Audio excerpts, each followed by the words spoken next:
You ever been in that place as a manager or a leader where you have a whole team of people who, well, they can't just leave home at home. No, home seems to come to work with them. It doesn't matter what you're trying to get done. Every day you're dealing not just with the drama of the job, not just with the drama of individual relationships within the job or the tasks of the job or the customers that you have to deal with on the job. No, you have to deal with baby mama and daddy and Uncle Joe, and the list just goes on and on and on because people that work with you and people that work for you can't leave home at home. Now, if you've ever been a leader with that challenge, that's what we're going to talk about today on Leading Leaders.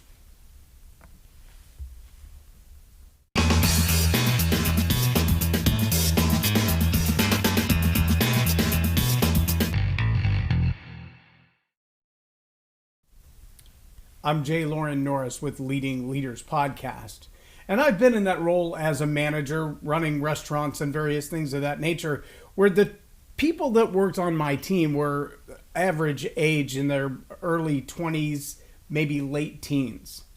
And that's a different kind of drama than later on in life I managed people that were in their mid 30s and they had all the drama of the car won't start or the baby is sick and I have to get him to daycare or I have to go to the doctor before I can come to work or my husband is sick or my spouse is sick, my wife is sick, I've got to stay at home today. That kind of drama, well, it's indicative of humans. And from time to time as a leader, as a manager, you run into the challenge that I need to get the work done and I can't deal with your drama at home. And what inevitably happens is you find yourself assessing the valuable respects of one individual versus another. For an example, if you're the kind of employee who is constantly having drama, but because of the drama or because of your work ethic, you're not only bringing drama to work and bringing your life into the work environment, but you're also not producing when you're here. The tolerance level that a manager, a boss, a leader is going to have for that kind of drama is going to be really, really minimal. There's only be a certain amount of time that you're going to get away with dragging your drama to work. Now, on the other hand, if you're the kind of person that you've been here for weeks, months, maybe years, and you've done incredible work, you've never been late. It's not like you to miss a couple of days of work with no explanation or with very little explanation. Then that work ethic is going to go a long way when the leader has to assess, how do I rearrange my schedule to deal with these absences, to deal with the drama? Now, if you've ever been the kind of employee who has worked your tail off to hold your spot, to make sure that you're doing a great job, that you're not only getting the job done, but you're getting the pay raises, you're getting the new opportunities, you're getting the promotion opportunities. If you're the kind of employee who has worked really diligently, and then something hits you blindside in life, a cancer diagnosis, the loss of a loved one, a pandemic, something that just derails every plan that you've ever had. And suddenly you're having to back up a couple of steps and go, okay, how am I going to deal with this? How do I face these facts, the realities of life, and yet continue to maintain my reputation at work and my work ethic? That's not an easy place to be in. But see, that's when the empathetic leader really steps up to the plate. See, the empathetic leader is the leader who says, I can't undo the challenges that you're facing in life. There's nothing I can do to fix those challenges. I can't stop them from impacting you. I can't alleviate the problem, but I can endeavor to understand it. I can look back on your work ethic and realize you've been a devoted and loyal team member. You've been here every chance that you could be here. You've done incredible work while you've been here, and I'm going to give you the time off to deal with this. I'm going to let you walk through this without losing your job because I feel like you're a valuable asset.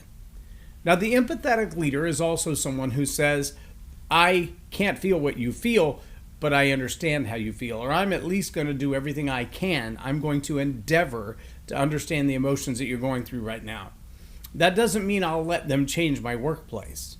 That doesn't mean that your emotions, your challenges, your current state of mind will dictate how we operate. But I will leave room for you to express and to endure what you're going through And as a leader, I will be loyal to you in every way that I can. Now, I've seen company leaders and managers and owners who have stepped up and said, I can help alleviate the pain a little bit with a little extra money, or a little extra time off, or even some time off unpaid without losing your job, or extra sick days. Paternity leave and things of those nature have been added into companies, some by force, some because the workforce said, we're not going forward until you do this, some by unions, a little twisting of the screws to make sure that everybody in the organization is treated fairly. But sometimes those decisions are just made by an empathetic leader. Someone who says, I see what you're going through in life, and I wish I could fix it. I can't write you a check big enough to fix the problem, but what I can do is give you the leeway to deal with the problem. It's the leader who's not empathetic, who destroys people when drama overwhelms their life. It's the leader who's not empathetic, who says, I don't care about your problems at home. What I know is once you clock in, you better be focused 100% on the job here. You better do exactly what I tell you to do, and you better do it the best you can, or you're out of here and I'm going to get new help. That kind of leader right now is in big trouble, because if you haven't noticed right now, we have a major balance problem between unemployment, and I don't just mean people who are receiving unemployment benefits. I mean people who are not in a job because they choose not to be in a job. They're not in a job because they don't want to work. They're not in a job because they feel like society has changed. They're not in a job because they don't see the value of work. And if you're the employer who has no empathy for people who are having drama in their life, you're going to find yourself having a really hard time finding employees, because the ones that you keep are the ones that you treat well.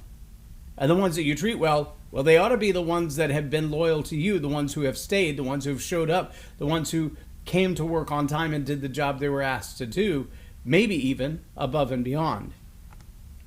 But I can also tell you that right now, if you're not treating your employees fairly, they will walk out the door in a heartbeat. Sometimes even because their sense of fair and your sense of fair are not the same. If you're not willing to be an empathetic leader, to ask, what is it that you're going through? How could I help? And I'm not saying that you got to bail them out financially. I'm not saying you got to write them a check for a year's worth of salary or take 6 months off. Hey, go have a vacation. That's not what I'm talking about. What I am talking about is that willingness to say, while I can't fix all your problems, at least I can be empathetic to them. I can understand that you're having some challenges right now, and that's going to make working a little more complicated. So let me give you a chance to continue holding your job, even if it means you're going to have to take a little extra time off. Because I value you as a person, I value you as a human being, and I value you as an employee. So let's find a way to make ends meet, so to speak. Let's meet in the middle the best we can. Let me remind you also, though, if you're on the employee side of that, don't take advantage of that just because you can. Make sure that you have a symbiotic type of a relationship there where you're giving the best that you can and being grateful for the leeway that's being offered.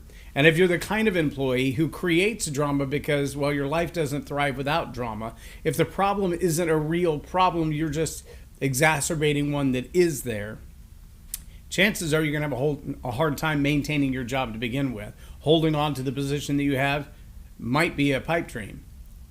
You need to make sure that your loyalty to the organization, to the team, is just as devoted as their loyalty to you.